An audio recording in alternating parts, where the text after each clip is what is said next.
Okay, अस्सलाम वालेकुम। So today फिर हम स्टार्ट कर रहे हैं जो बचे हुए राइटर्स हैं। तो सबसे पहली बात आती है हमारी जो है साबित बिन कुर्रा की। तो साबित बिन कुर्रा जो है उन्होंने 2 बुक्स लिखी थी। और क्या हुआ था कि साबित बिन कुर्रा जो 9th सेंचुरी के स्कॉलर हैं, और उन्होंने क्या करा था, गैलन के वर्क को समराइज़ करा था। तो 2 चीज़ें हैं कि एक तो उन्होंने क्या करा था, क्योंकि वो बड़े उसूल वाले थे, उन्होंने कहा कि ऐसा नहीं है मैं पूरा क्रेडिट नहीं लूँगा, बल्कि जालिनूस का नाम भी ऐड कर दूँगा बुक में। तो इसलिए और फिर उन्होंने सिंपल ड्रग्स यानी कि मुफरद ड्रग के ऊपर ही उन्होंने जो है बुक लिखी थी। और जो उसके कैसे सिंगल ड्रग कैसे क्या काम करता है, वर्क उसका, मिजाज उसका, दर्जा उसके, अफ़ाल, तो ये सारी चीज़ें प्रिंसिपल जो थे गैलन के, उसको समराइज़ करा था। और दूसरी बात है उन्होंने जो ग्रुपिंग करी थी ड्रग्स की कि उसके जो उसके अजनास यानी जो जिन्स जो है स्पीशीज़ की उन्होंने कैटेगराइज़ करा था। तो ये ऐसे याद रख सकते हैं कि उन्होंने क्या करा था, वो बड़े जो साबित बिन कुर्रा थे वो अपने उसूल वाले थे। उन्होंने गैलन को ऐसा नहीं कि उन्होंने खुद क्रेडिट ले लिया, बल्कि बुक में जालिनूस जो है, और वो भी सिंगल ड्रग्स पे काम कर रहे थे, तो जालिनूस को उन्होंने मेंशन किया, गैलन को उन्होंने मेंशन किया, और फिर कैटेगरीज़ जो है वो उन्होंने बनाई। और तो उन्होंने उसके ऊपर जो बुक लिखी थी अजनास के ऊपर, जिन्स के ऊपर, तो वो भी उन्होंने करा। तो पहले क्या है कि जो जालिनूस है उसके उसूल को आपको पढ़ना पड़ेगा जालिनूस के। तो पहले जालिनूस के उसूल पढ़ो, फिर अदविया के अजनास बनाओ। तो पहले first study Galen principle, then make classes of drugs. तो इस तरीके से आप याद रख सकते हो। साबित बिन कुर्रा की 2 बुक्स थी, किताबुल अजनासुल, एक तो है उसूल अदविया अल मुफरदातुल जालिनूस, क्योंकि देखो इसमें जालिनूस का तो मेंशन हो गई साबित बिन कुर्रा की बुक में, क्योंकि उनकी समरी ही उन्होंने करी है गैलन की बुक की। और दूसरी बात, उन्होंने सिंगल ड्रग्स पे काम किया है कि उसको क्या मिजाज होगा, क्या चीज़ें होगी, वो सारी चीज़ें करी थी। और फिर क्योंकि जो प्रिंसिपल थे जालिनूस के, उसी को समराइज़ किया है। और दवा थी, मुफरद दवा थी, तो आप उसूल अदविया अल मुफरदातुल जालिनूस, तो आप बिल्कुल फ्लो में याद कर सकते हो उसूल अदविया अल मुफरदातुल जालिनूस। दूसरी बात, साबित बिन कुर्रा की जो दूसरी बुक थी किताबुल अजनासुल अदविया, तो पहले उन्होंने उसूल को first learn the principle, then learn the categories यानी कि जिन्स को पहले, फिर बाद में आपको पढ़ना है। तो किताबुल अजनासुल अदविया 2 उसको साथ में याद करना है। दाऊद अंताकी जो थे, जो दाऊद अंताकी की बुक जो है वो है तस्किरा उलुल अलबाब। तस्किरा किया था यानी कि मेमोयर किया था, रिमाइंडर करा था, याददाश्त करा था फॉर डॉक्टर्स। उलुल अलबाब यानी कि पीपल ऑफ इंटेलेक्चुअल, जो आप जैसे लोगों के लिए, इंटेलेक्चुअल पीपल्स के लिए उन्होंने क्या करा था, एक याददाश्त जो है मेमोयर बनाया था। और अलबाब यानी कि ब्राइट माइंड्स के लिए, यानी कि दैट इज़ हकीम, तो उन्होंने बनाया था। और दिस यूनानी, इसको ऐसे भी याद सकते हो कि ऐसे याद रख सकते हो कि दिस यूनानी आर्ची फॉर स्मार्ट हकीम्स। और क्या है कि क्योंकि उन्होंने दाऊद अंताकी की जो बुक थी, उन्होंने मुफरद, मुरक्कब और मौलजात यानी कि 3000 प्लस सिंगल ड्रग्स दिए थे, मिजाज, दर्जा, बदल, मुरक्कब, कंपाउंड ड्रग्स और मौलजात डिसीज ट्रीटमेंट भी दिए थे। तो Dawood Antaki wrote an amazing memoir for intelligent people. तो आप याद रख सकते हो कि तस्किरा उलुल अलबाब, ठीक है। तो ऐसे याद रख सकते हो दाऊद अंताकी की जो बुक थी। तस्किरा किया था, याददाश्त किया था फॉर डॉक्टर्स, उलुल अलबाब पीपल ऑफ इंटेलेक्ट, अलबाब ब्राइट माइंड्स के लिए, हकीम्स के लिए।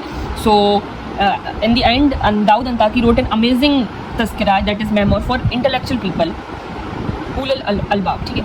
अब दूसरी बुक है दैट इज़ हज़रत शाह वलीउल्लाह मुहद्दिस दहलवी। तो जो इनकी बुक है उसका नाम है अल-फौज़ुल कबीर। आपको पता है कि ये हैं शाह वलीउल्लाह। और अगर ये जो हज़रत शाह वलीउल्लाह जो राइटर हैं, उनको बहुत ज़्यादा बड़ी बिग विक्ट्री मिली इनको, क्योंकि इन्होंने बहुत सारा जो है बहुत ज़्यादा हार्ड वर्क किया था। इन्होंने बहुत ज़्यादा इन्होंने जो है बुक के ऊपर बहुत ज़्यादा हार्ड वर्क किया था। और क्या हुआ, आखिरी में क्या हुआ, इनको बिग विक्ट्री मिल गई। तो फौज मतलब विक्ट्री होता है, कबीर मतलब बड़ी वाली, तो उनको मिल गई फौजुल कबीर। तो बुक का नाम है, जो कि शाह वलीउल्लाह है, क्योंकि वलीउल्लाह है तो एक्चुअल में इनको बहुत ज़्यादा बिग विक्ट्री ही मिलेगी ना। तो हज़रत शाह वलीउल्लाह मुहद्दिस दहलवी, दैट इज़ अल-फौज़ुल कबीर, इनके बुक का नाम है। नेक्स्ट हम राइटर जो है इब्न बेतार के बारे में पढ़ेंगे। इब्न बेतार जो है बहुत ज़्यादा इंपॉर्टेंट और बहुत ज़्यादा इनका कंट्रीब्यूशन है सिंगल ड्रग्स के अंदर। इब्न बेतार जो है वो साइंटिस्ट थे, एंडोलिशियन साइंटिस्ट थे, और फादर ऑफ फार्मेसी यूनानी में बोलते हैं। उनके बहुत सारे कंट्रीब्यूशन थे, जैसे कि बॉटनी एंड फार्माकोग्नोसी में इन्होंने बहुत ज़्यादा 1400 plus single drugs, 300 plus new discover किए थे, कैसे उसकी मॉर्फोलॉजी, क्या नाम होना चाहिए, हैबिटेट, मिजाज, दर्जा, यूज, सब इन्होंने बताया था। और फील्ड रिसर्च करा था इन्होंने। तो रिसर्च इन्होंने ट्रेवल किया था, Spain, north Africa, Egypt, Syria और एंटोलिया। और बल्कि इन्होंने सिर्फ इन्होंने गैलन को कॉपी नहीं करा, यानी कि जालिनूस को कॉपी नहीं किया, बल्कि इन्होंने डायरेक्ट ऑब्जर्वेशन किया, मुशाहिदा किया।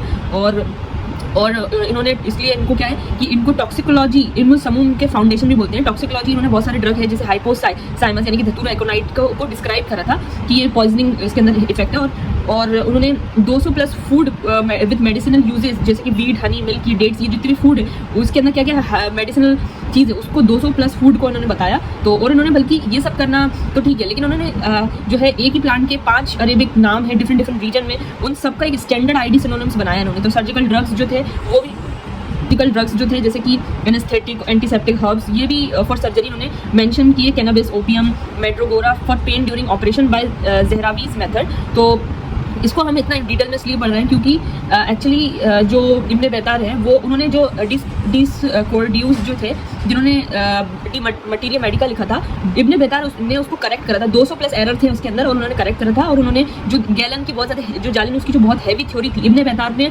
उसको प्रैक्टिकल प्लस एक्सपेरिमेंटल चीज़ें उसमें करी। और दाऊद अंताकी जो थे उन्होंने सिर्फ यूज़ बताया, लेकिन जो इब्ने बैतार थे उन्होंने वेरीफाइड यूजेस बताए। तो इनकी डेथ भी थोड़ी हिस्टोरिकल सोर्सेज से पता चलता है कि इनकी जो डेथ थी वो भी एक एक्सपेरिमेंट करते टाइम ही हुई थी। तो बहुत ज़्यादा इन्होंने एक्सपेरिमेंट करा था इब्ने बैतार का, और उन्होंने सिंगल ड्रग्स पे जो है बुक लिखी थी जिसको बोलते हैं अलजामे और मुफरदात। तो आप इसको भूलना मत, बहुत बड़ी स्टोरी है, बहुत ज़्यादा कंट्रीब्यूशन किया था इब्ने बैतार ने, और इनकी डेथ भी इसी से रिलेटेड मतलब एक्सपेरिमेंट करते टाइम ही हुई थी। हर्बलिस्ट भी बोलते हैं, चीफ हर्बलिस्ट थे सुल्तान अल कामिल कायरो के अंदर।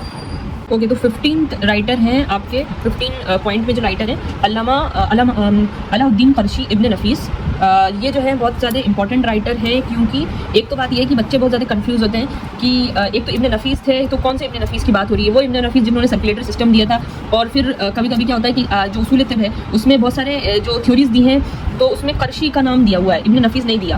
तो सारे लोग कंफ्यूज होते हैं कि ये कर्शी कौन है। तो कर्शी यही एक्चुअली इब्न नफीस है, और एक और इब्न नफीस है जो जिन्होंने सर्कुलेटर सिस्टम दिया था यूनानी के अंदर फर्स्ट, जो आज विलियम हार्वे ने जो दिया था मॉडर्न में, जो सबसे फर्स्ट वैसे जो है इब्न नफीस ने दिया था वो अलग है, और ये जो इब्न नफीस है वो अलग है, और इनका नाम है अलाउद्दीन क़रशी, जिनको इब्न नफीस बहुत सारे थ्योरी में कर्शी के नाम से बोलते हैं ताकि कंफ्यूजन ना हो। तो एक्चुअली जो क्या था कि इब्न नफीस जो थे उन्होंने पल्मोनरी सर्कुलेशन दिया था, वो वाले जो इब्न नफीस थे उन्होंने पल्मोनरी सर्कुलेशन दिया था। और ये वाले जो इब्न नफीस हैं उन्होंने क्या करा था, उन्होंने बुक लिखी थी। अच्छा, इसमें भी ये रहता है कि जो समरकंदी है उनकी एक रिसाला था जो था आसाब और अलामात, ये समरकंदी की का रिसाला था। अच्छा, उसमें से इन्होंने क्या करा, शर लिखा, एक शर लिया, और फिर उन्होंने क्या लिख दिया, शर अस्बाब, जो आप पढ़ते हो यूनानी के अंदर। तो वो जो है इन्होंने लिखा था, ये क़रशी नहीं लिखा था। एक तो शर लिखी थी और दूसरा ये मौजूजुल कानून लिखा था। तो जो इब्न नफीस थे यानी कि जो क़रशी थे उन्होंने शर अस्बाब लिखा था, जो कि इसका जो हम उर्दू ट्रांसलेशन पढ़ते हैं, आप देखोगे बुक को, ग्रीन कलर की बुक होती है आपकी शर अस्बाब, आपने ली होगी फाइनल प्रॉफ में, वो जो मौलजात की जो बुक है।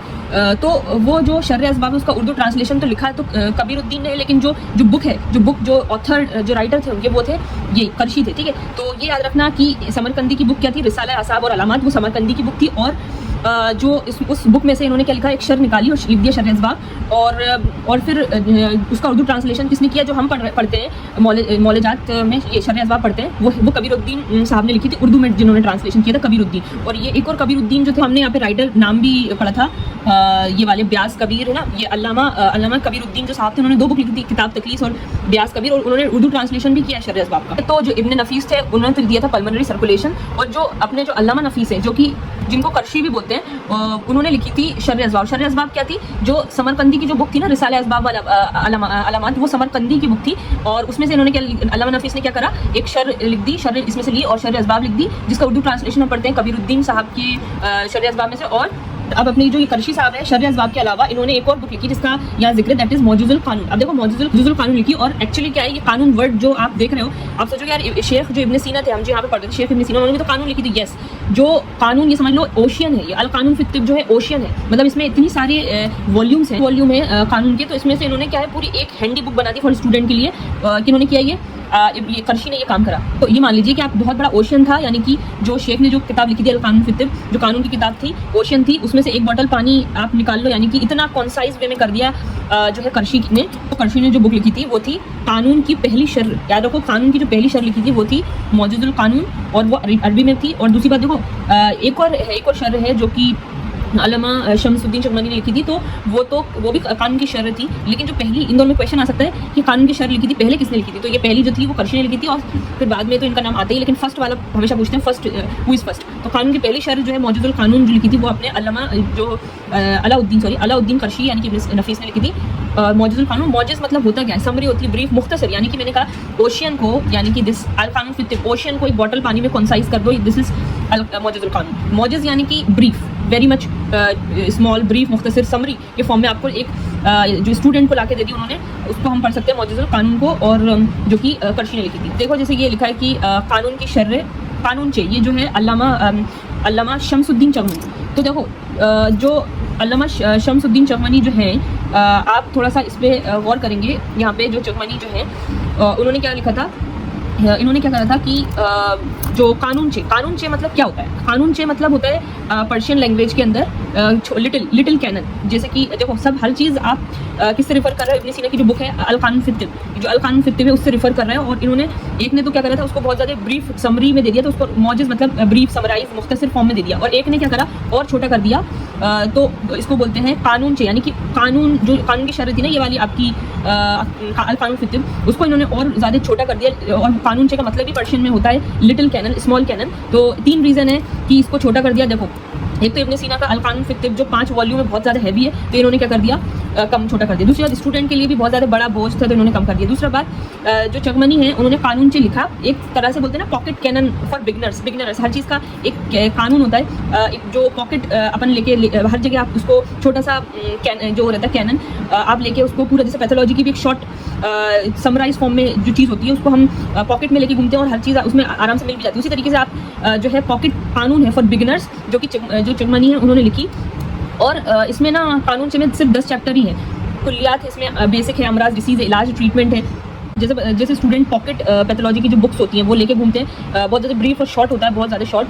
तो उसी तरीके से जो ये हमारे जो अल्लामा शमसुद्दीन चगमनी उन्होंने भी जो है बहुत ज़्यादा शॉर्ट, यानी कि कानून से मतलब पर्शियन लैंग्वेज में शॉर्ट जो लिटिल होता है, लिटिल जो कानून फिर उसका बिल्कुल शॉर्ट जो है पॉकेट कानून बना दिया फॉर बिगनर्स के लिए। और इसमें क्या है, मान लीजिए कि MBBS की टेक्स्ट बुक जो है, और जो वो उसको मान लो कानून से, यानी कि जो कानून जो कि अल कैनल जो है आपकी कानून फिर मान लो इब्न सीना की, और जो हमारी जो चगमनी साहब ने जो लिखी कानून से वो मान लो BUMS फर्स्ट ईयर के नोट्स। तो इब्न सीना जो है अगर हम बात करें उसकी, अगर देखें तो इब्न सीना मान लीजिए कानून है, यानी कि फुल सिलेबस है, पूरा सिलेबस आपका। इब्न सीना ने क्या है, कानून दी थी, कानून को मान लीजिए फुल सिलेबस। और इब्न नफीस ने क्या करा, मौजज़, यानी कि उसको मौजज़ कर दिया, यानी कि उसको शॉर्ट कर दिया, समराइज कर दिया, मुख्तसर कर दिया, ब्रीफ कर दिया। और चगमनी साहब ने क्या करा और सुपर शॉर्ट कर दिया, यानी कि कानून चे का मतलब पर्शियन लैंग्वेज में जो होता है बहुत ज़्यादा एक तरह से लिटिल कैनन बना दिया, यानी कि क्रैश कोर्स समझ लो, आप क्रैश कोर्स कर रहे हो, बिल्कुल शॉर्ट कर दिया। हमने जो अकबर अरजानी जो थे उनका तो पॉइंट पड़ा ही था कि अकबर अरजानी जो थे उनकी जो बुक्स थी वो उन्होंने, अकबर अरजानी ने ये जो अकबरी, कादरी और अकबर, तिब्बे अकबर और मुजर्रबात अकबर, ये जो 4 बुक्स लिखी थी, उसके अलावा इन्होंने उनकी शर भी लिखी थी। अभी है कि अभी कंपटीशन चल रहा है कि कौन कानून की शर लिख रहा है, सब लोगों ने अरबी में लिखी, इन्होंने क्या कहा थोड़ा अलग कर देता हूँ, मैं थोड़ा फारसी में लिख देता हूँ, तो इन्होंने फारसी में लिखी। तो वो 4 बुक जो थी अकबर अरजानी की, 2 तो करबद्दीन थी जो अकबरी थी, एक है ना, और थी आपकी करबद्दीन अकबर, और एक है आपकी करबद्दीन जो है कादरी, और एक है तिब्बे अकबर, और एक है मुजर्रबात अकबर। तो इन्होंने क्या करा, उस बुक में आप जो 5th बुक है वो भी ऐड कर लो, दैट इज़ कानून की, उन्होंने शर लिखी फारसी में, मुफर्र अल कुलूब लिखी, ठीक है, मुफर्र अल कुलूब, ठीक है, मुफर्र अल कुलूब। अब जो हमने इसको डिटेल में देखा था, तो इसका ये वर्थ इट है इसको डिटेल में पढ़ना, क्योंकि इसमें से क्वेश्चन आया था जो कि बहुत ज़्यादा बच्चे कंफ्यूज होंगे। ना तो उन्होंने क्वेश्चन पेपर में इब्न नफीस लिख दिया, ना उन्होंने कुछ कर्शी लिखा, उन्होंने क्या करा कि इन्होंने एक जो नाम था औज़ करमनी करके उन्होंने क्वेश्चन पूछा था, और उन्होंने पूछा था कि किसकी शर है और किसने लिखा, तो वो क्वेश्चन मैं बताऊँगी आपको। ओके, तो 2025 में मतलब लेटेस्ट अभी जो पिछला पेपर निकला था, तो उसमें इन्होंने क्वेश्चन पूछा था स्टेटमेंट से, और स्टेटमेंट पूछा था कि इब्न रसी जो नफीस हैं, यानी कि जो हम बात करें कर्शी की, जिन्होंने मौजज़ुल कानून लिखी थी कर्शी ने, तो इब्न नफीस ने, तो इन्होंने बोला कि इब्न नफीस ने क्या तलखीस लिखी है of Abul Hasan Ali bin Sahl's book Firdaus al Hikmat by the name of Mujazul कानून।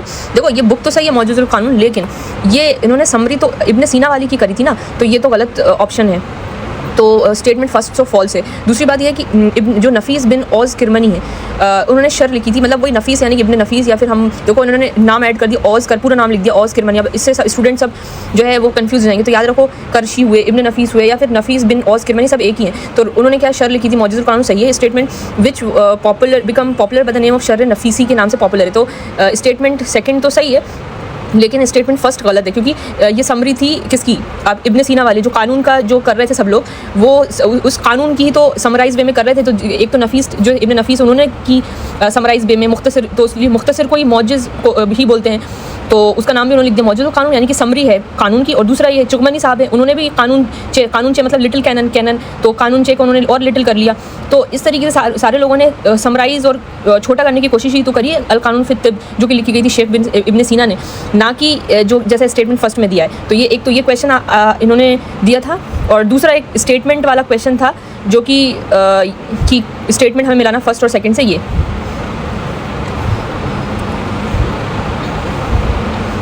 तो मैच करना था फर्स्ट और सेकंड से। रब्बन तबरी जो थे ज़करिया राज़ी इब्न सीना, आपको पता है इब्न सीना जो उन्होंने अल कानून फित तिब लिखी, ये तो मैच हो गया। तो एक फर्स्ट ऑप्शन सी जो है वो मैच हो गया किससे, सेकंड से, सी का सेकंड, ठीक है। एक ही ऑप्शन में है सी का सेकंड, बाकी आप खुद ब खुद मैच कर लोगे। अब सही आंसर आपको पता चल गया, और आपको ज़करिया राज़ी का भी पता चल गया अब तो, और रब्बन तबरी का भी पता चल गया। आपको पता है रब्बन तबरी अभी हमने पढ़ा था कितना इन्होंने इसमें कंट्रीब्यूशन किया था।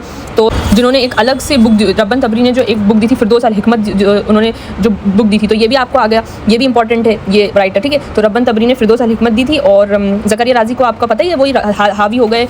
और उन्होंने फिर क्या है, उन्होंने क्या करा, किताब की दुनिया में हावी हो गए, क्योंकि फिर उन्होंने कॉन्फ्रेंस रखी, लोगों को जमा करा, फिर लोग शामिल हुए, ठीक है, फ़ख्र के साथ, क्योंकि इनकी अदविया का बदल मुमकिन नहीं है। तो ये बुक सारी बुक्स थी, उसमें से ज़करिया राज़ी की अब इसमें देख लीजिए क्या है। तो किताबुल हावी फर्स्ट वाले जो लास्ट वाला ऑप्शन है वो सही है। तो आपको अब रब्बन तबरी का भी पता है, ज़करिया राज़ी का भी पता है, इब्न सीना का भी पता है। अब इब्न रुश्द भी अगर आएगा तो हम पढ़ेंगे, लेकिन आपके पूरे के पूरे जो मैच द कॉलम है वो तो सही हो गया बिल्कुल। तो ये सारे अब नेक्स्ट क्वेश्चन भी जो आएंगे तो वो भी इंशाल्लाह डिस्कस करेंगे, और आगे का भी देखेंगे हम। अब उसूल तिब और रहबर मौलजात और उसूल तिब जो छूटा हुआ था वो इंशाल्लाह वी विल कंटिन्यू। थैंक